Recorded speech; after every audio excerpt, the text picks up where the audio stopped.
Hijli tidal ক্যানেল, দুদিক থেকে এই ক্যানাল গুরুত্বপূর্ণ। এক তো এর ঐতিহাসিক গুরুত্ব অপরিসীম, তার পাশ থেকে যদি দেখতে হয় তাহলে পরিবহনের ক্ষেত্রে এই হিজলি টাইডাল ক্যানাল অত্যন্ত জরুরি। কিন্তু এই ক্যানালের সংস্কার হয়নি আগে, ক্যানালের সংস্কার হয়েছিল বহুদিন আগে, প্রায় বছর 15 আগে। তারপর এবার সংস্কার হচ্ছে এই প্রাচীন খালে, মুখ্যমন্ত্রীর নির্দেশে সংস্কার। কিন্তু এই ক্যানাল সংস্কার কতটা গুরুত্বপূর্ণ পূর্ব মেদিনীপুরের জন্য, পূর্ব মেদিনীপুরের সামাজিক অর্থনৈতিক ব্যবস্থার জন্য, জানবো। সুজিত ভৌমিক আমার সঙ্গে সরাসরি রয়েছে। সুজিত, প্রথমে তো জানতে চাইবো যে হিজলি টাইডাল ক্যানালের ঐতিহাসিক গুরুত্ব কতটা, এবং তারপর অবশ্যই জানতে চাইবো যে এই সংস্কার হওয়াটা কতটা গুরুত্বপূর্ণ কাজ হচ্ছে। যথেষ্টই অতনু, এবং বলা যায় ঐতিহাসিক গুরুত্বের কথা বললে এই ক্যানেলের ওপর দিয়ে তখন লঞ্চ যাতায়াত করতো, এবং সে কারণে এখান থেকেই উড়িষ্যায় জমিদারি সামলানোর জন্য যখন যেতেন তখন লঞ্চে চেপেই রবীন্দ্রনাথ কিন্তু এখান দিয়েই যেতেন, এই হিজলি ক্যানেলের উপর দিয়ে। গান্ধীজি যখন স্বাধীনতা পিরিয়ডে এসেছেন তখন পূর্ব মেদিনীপুরে এই হিজলি ক্যানেল দিয়ে এসেছেন। এরকম নানা ঐতিহাসিক ঘটনার সাক্ষী সেই ক্যানেলের। কিন্তু আসল গুরুত্ব পরিবহন যেমন, তেমন কিন্তু নিকাশির পাশাপাশি চাষাবাদ এবং মৎস্য চাষ সব দিক থেকে কিন্তু অত্যন্ত গুরুত্বপূর্ণ। একটা বড়সড় এই ক্যানেল যদি গেঁওখালিতে শুরু হয় তাহলে তুমি জানবে মহিষাদল কিংবা নন্দীগ্রাম, খেজুরি পেরিয়ে একেবারে রামনগর এরকম জায়গায় চলে গেছে। এবং বিরাট এই ক্যানেল, যা নিকাশির যে বেহাল অবস্থা জেলার যেখানে যেখানে, সেখানে এই যে তীরবর্তী এলাকায় সেখানে দেখা যাবে মজে গেছে, খনন হয়নি। এক সময় 2012 পর এইচডি অর্থাৎ হলদিয়া উন্নয়ন পর্ষদ এই কাজ করেছিল, সেটা কিন্তু তখন চেয়ারম্যান ছিলেন বর্তমানে যিনি মুখ্যমন্ত্রী শুভেন্দু অধিকারী। তখন তিনি চেয়ারম্যান হিসাবে 20 সাল পর্যন্ত ছিলেন, একাধিকবার সংস্কার করেছেন। কিন্তু তার চলে যাওয়ার পর এইচডিএ ছাড়ার পর গত দেখা গেছে কয়েক বছর ধরে একবারে টানা কোনো সংস্কারের কাজই হয়নি। তার ফলে কি হয়েছে, ছবি কথা বলছে, কি ছবি না, একেবারে দেখা যাচ্ছে গোটাটাই কিন্তু অপরিষ্কার, অপরিচ্ছন্ন এবং আবর্জনায় ভরে গেছে। শুধু কি তাই, একই সঙ্গে অতনু নিউজ 18 বাংলায় বারবার খবর করেছি আমরা, বেদখল হয়ে পড়ছে এই ক্যানেলের দুপার। দেখা গেছে যে সরকারি ইরিগেশনের যে সম্পত্তি জমি, সেখানে কিন্তু দখলদাররা জায়গা নেই, সেখানেই দখল নিয়েছে।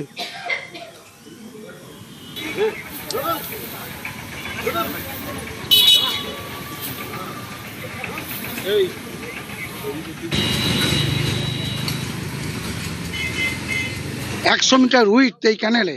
এই ক্যানেল মহিষাদল থেকে ইটামোগরা যে ইরিগেশন আছে ওখান পর্যন্ত বোথ সাইড এনক্রোচমেন্ট ফ্রি করতে হবে, এবং এই জায়গাটাকে বিউটিফিকেশন এবং টুরিস্ট স্পট হিসাবে যাতে ইউজ করা যায় সেই হিসাবে আমরা প্ল্যানিং প্রোগ্রামিং করব, এবং এই জিনিসটাকে সিএসআর দিয়ে করিয়ে দেবেন, একদম পরিষ্কার বলে দিয়েছেন। খুব ভালো হচ্ছে, খুব ভালো কাজ হচ্ছে। আমরা ছোটবেলা থেকে দেখেছি এতে দিয়ে সব বোট টোট সব যত বাজারে সব এই মানে আলু পেঁয়াজ এগুলো সব ঢুকতো, কিন্তু এগুলোতে এইসব করার জন্য তো টোটালি বন্ধ হয়ে গেছে। কিন্তু এখন যে কাজটা হচ্ছে খুবই ভালো হচ্ছে। আমরা তো স্থানীয় লোক, আমরা এখানে জলটা গ্যাসে এখানে দাঁড়াতে পারছি না। তো পূর্বে যেরকম এখান থেকে খড়ের নৌকা, লঞ্চ নৌকা যাতায়াত করতো, তখন এখানে কন্টিনিউ জোয়ার ভাটা খেলতো। কিন্তু এখন এই জোয়ার ভাটা যাওয়াটা দুটো গেট বন্ধ হওয়ার পরে বন্ধ হয়ে গেছে, যার জন্য সমস্ত ঘাস নোংরা আবর্জনা জমে পুরো এটা মজে গেছে। যেন এটা জোয়ার ভাটা কন্টিনিউ এখানে সেইটা করলেই খুব সুন্দর হয়। কাজ শুরু হলো, খুবই আনন্দের ব্যাপার, কিন্তু কথা হচ্ছে এটা কতদিন দীর্ঘস্থায়ী হবে সেটা বলা মুশকিল। তারাতলায় উদ্ধার কাজ চলছে, এবং এই উদ্ধার কাজে যেমন রাজ্য কেন্দ্র একসঙ্গে কাজ করছে বলে উদ্ধার কাজে গতি এসেছে, তার পাশাপাশি অত্যন্ত গুরুত্বপূর্ণ এবারে এই উদ্ধার কাজে অত্যাধুনিক যন্ত্র ব্যবহার হচ্ছে।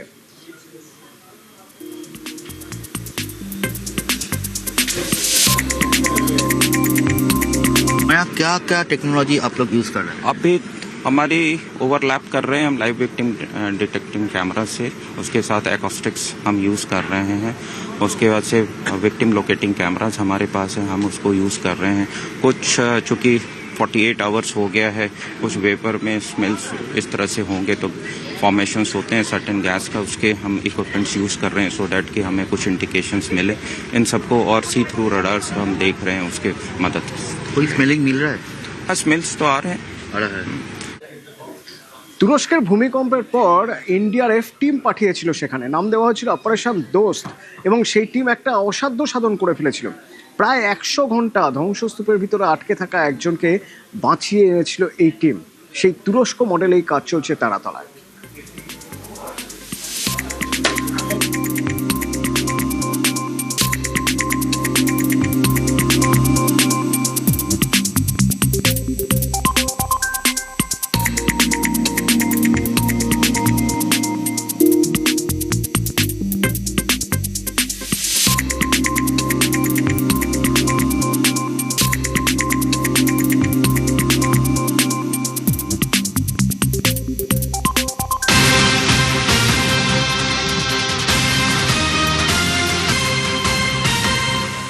আর এই উদ্ধারে হাতে হাত বলা যেতে পারে, কারণ ডাবল ইঞ্জিনের কাজ কিভাবে হয় এই উদ্ধার কাজে তার আরও একটা প্রমাণ মিলল। কিভাবে না, পুলিশের সঙ্গে এনডিআরএফ, সেনা এবং রাজ্যকে ধন্যবাদ এনডিআরএফ সেকেন্ড ব্যাটালিয়নের কমান্ড্যান্ট মনীষ রঞ্জনের।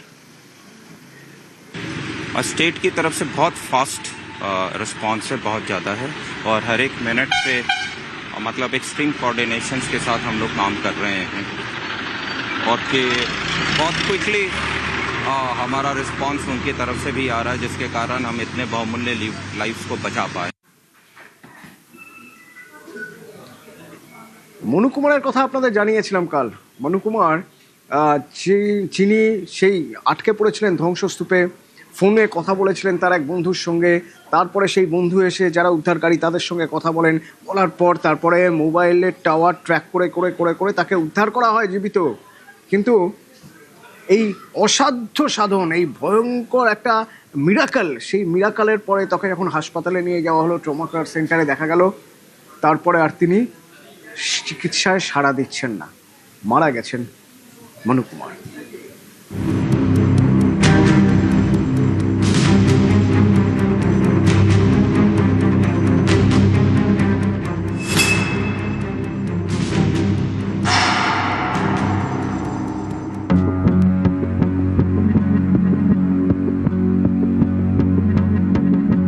একটা ফোন কল প্রাণ বাঁচিয়েছিল তার,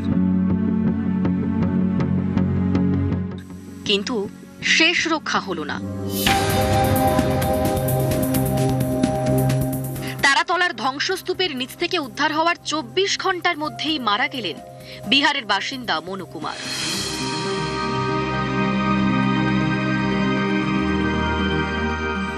বুধবার রাত তখন 2টো।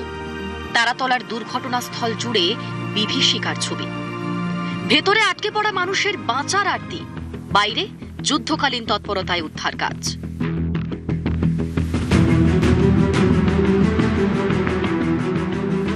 ধ্বংসস্তূপের নিচে আটকে পড়াদের মধ্যেই একজন বিহারের মুঙ্গেরের বাসিন্দা মনু কুমার। বছর 19-এর এই তরুণ এরাজ্যে এসেছিলেন দিনমজুরের কাজ করতে।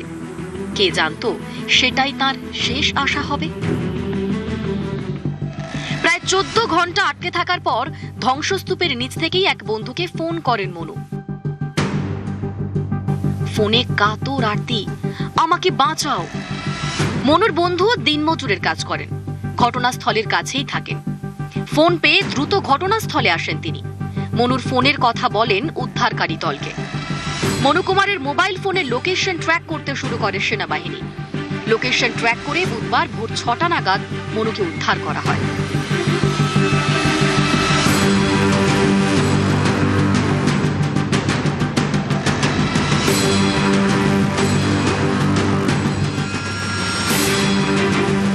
কংক্রিটের অতল অন্ধকার থেকে মোবাইল স্ক্রিনের আলো আর একটা ফোন কলই হয়ে উঠেছিল তার বেঁচে থাকার লাইফ লাইন। সেনা জওয়ানদের হাত ধরে যখন নতুন সকালের আলো দেখলেন মনু, মনে হয়েছিল মৃত্যুকে জয় করে ফিরলেন এক রিয়েল লাইফ হিরো, ঠিক সিনেমার মতো। फोन किया था कि हम सही सलामत है, हमको जल्दी बाहर निकालिए। मोनू कुमार 2 बजे रात के कॉल किया था।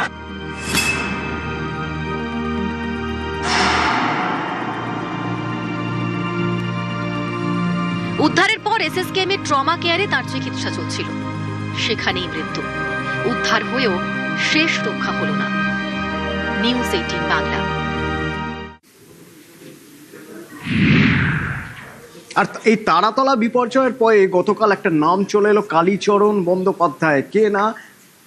প্রাক্তন মেয়র ফিরহাদ হাকিমের ওএসডি কালীচরণ বন্দ্যোপাধ্যায় গ্রেপ্তার। কেন না, কালীচরণ বন্দ্যোপাধ্যায় নাকি সেই মাথা যার কাছে টাকা পৌঁছে দিলে সে ঠিকঠাক যিনি এদিক ওদিক করে যাদের যাদের টাকা পয়সা দেওয়ার তাদের সবাইকে টাকা পয়সা দিয়ে বিল্ডিং প্ল্যান পাস করে দিতে পারতেন। তো সেই কালীচরণ যেখানে থাকেন তার আশপাশের মানুষজন কেমনভাবে দেখেন তাকে, বাড়িটা কেমন, তা খুঁজতে আমরা গিয়েছিলাম কালীর ডেরায়।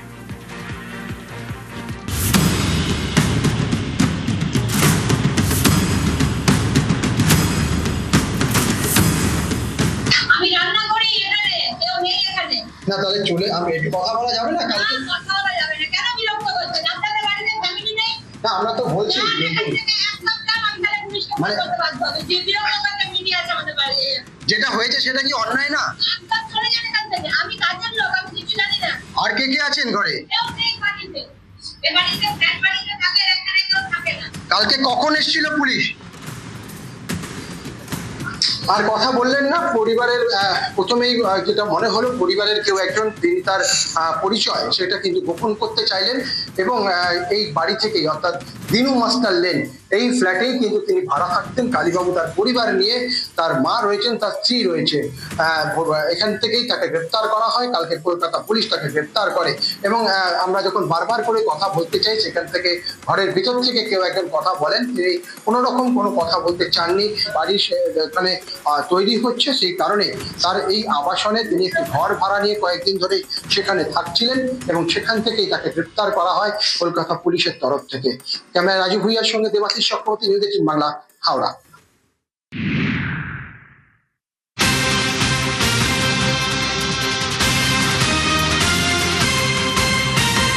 কালীচরণ এখন 10 দিনের পুলিশ হেফাজতে, কিন্তু স্ক্যানারে আজকার আর কালীচরণ লিঙ্ক।